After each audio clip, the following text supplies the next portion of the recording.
बच्चों, आज हम हिंदी व्याकरण के अंतर्गत लिंग पढ़ रहे हैं और इसमें हम आपको सबसे पहले लिंग की परिभाषा बता रहे हैं। संज्ञा, सर्वनाम या क्रिया के जिस रूप से किसी व्यक्ति, वस्तु या भाव की स्त्री या पुरुष जाति का बोध हो, उसे व्याकरण में लिंग कहते हैं। लिंग के दो भेद हैं, पुल्लिंग और स्त्रीलिंग। पुल्लिंग संज्ञा शब्द के जिस रूप में पुरुष जाति का बोध होता है उसे पुल्लिंग कहते हैं, जैसे पिता, दादा, राजा, शेर, बैल। इसी तरह स्त्रीलिंग संज्ञा के शब्द के जिस रूप में स्त्री जाति का बोध होता है उसे स्त्रीलिंग कहते हैं, जैसे माता, दादी, रानी, शेरनी, गाय। यहाँ पर कुछ आपको हम नियम विशेष बता रहे हैं जिनसे कि पुल्लिंग शब्दों की पहचान होती है, और वो ये शब्द हैं जैसे कि जितने भी पर्वतों के नाम होते हैं, हिमालय, सागरों के जितने नाम होते हैं, अरब सागर, हिंद महासागर, और जितने भी महाद्वीपों के नाम होते हैं, एशिया, अफ्रीका, ये सभी नाम पुल्लिंग होते हैं। ऐसे ही दिनों के नाम जो होते हैं, जैसे सोमवार, मंगलवार, ये नाम सारे दिनों के पुल्लिंग होते हैं।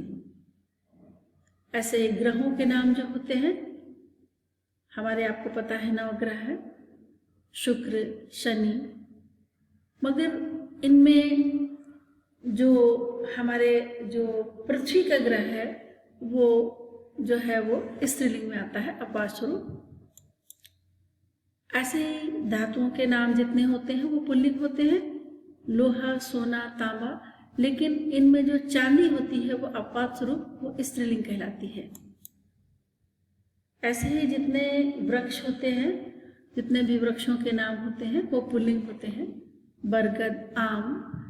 सीधी सी बात आप ऐसे समझ लीजिए कि किसी भी शब्द का आप यदि वाक्य में प्रयोग करते हैं और अंत में यदि उसमें आ आता है, जैसे जाता है, होता है, रहता है, ता आता है अंत में, तो वो पुल्लिंग होता है। और यदि ती आता है या रही आता है या ई की मात्रा आखिर में आती है तो वो शब्द फिर स्त्रीलिंग हो जाता है।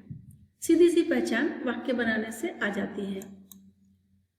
ऐसे ही रत्नों के नाम जो होते हैं, जैसे हीरा है, पन्ना है, ये पुल्लिंग में आते हैं। अनाजों के नाम गेहूं, चना, चावल, ये पुल्लिंग में आते हैं। द्रव पदार्थ जितने होते हैं, दही, तेल, ये पुल्लिंग में आते हैं। जितने भी देशों के नाम हैं वो पुल्लिंग में आते हैं। नगरों के जितने भी नाम हैं, शहरों के जितने भी नाम हैं वो पुल्लिंग में आते हैं, कोलकाता, बनारस। और फूलों के नाम जो होते हैं वो भी पुल्लिंग में आते हैं, लेकिन जैसे आपने बोला गुलाब, गेंदा, लेकिन यहाँ पर चमेली और रात की रानी, ये जब नाम आएंगे तो ये स्त्रीलिंग हो जाएंगे। और ऐसे ही फलों में केला, आम, पपीता, ये सारे पुल्लिंग होते हैं। इसी तरह कुछ नियम विशेष स्त्रीलिंग शब्दों की पहचान के लिए भी हैं। और जैसे जितने भी हिंदी तिथियां हैं, पूर्णिमा, अमावस्या, ये स्त्रीलिंग में आते हैं। और जितनी भी भाषाओं के नाम हैं, बंगाली, गुजराती, मराठी, ये सब स्त्रीलिंग में आते हैं। आहारों के नाम जितना भी जो हम खाना खाते हैं, जो नाम लेते हैं, उनके वो ज़्यादातर नाम स्त्रीलिंग होते हैं। नदियों के नाम गंगा, यमुना, ये जो नदियां हैं, नदियां स्त्रीलिंग कहलाती हैं। अपवाद स्वरूप ब्रह्मपुत्र नदी वो पुल्लिंग में आती है, क्योंकि ब्रह्मपुत्र में पुत्र लगा हुआ है, इसलिए वो पुल्लिंग हो जाती है। पुस्तकों के जितने भी नाम होते हैं वो स्त्रीलिंग कहलाते हैं। गीता, रामायण, कुरान, बाइबल। और जितने भी दालों के नाम होते हैं, अरहर, मूंग, चना, राजमा, ये सब स्त्रीलिंग होते हैं।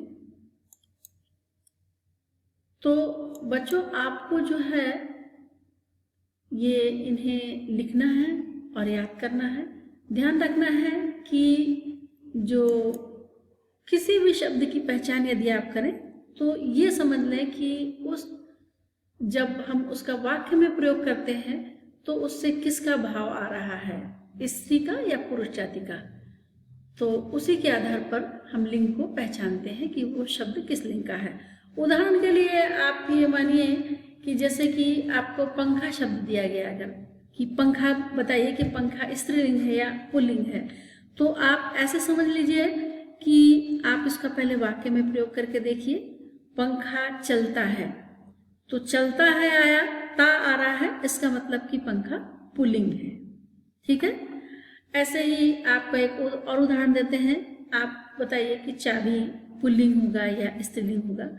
तो अगर हम उसको पहले वाक्य में बदल के देखेंगे, चाबी खो गई या चाबी मिल गई, गई आ रहा है, ई शब्द आ रहा है, यानी कि वो स्त्रीलिंग है।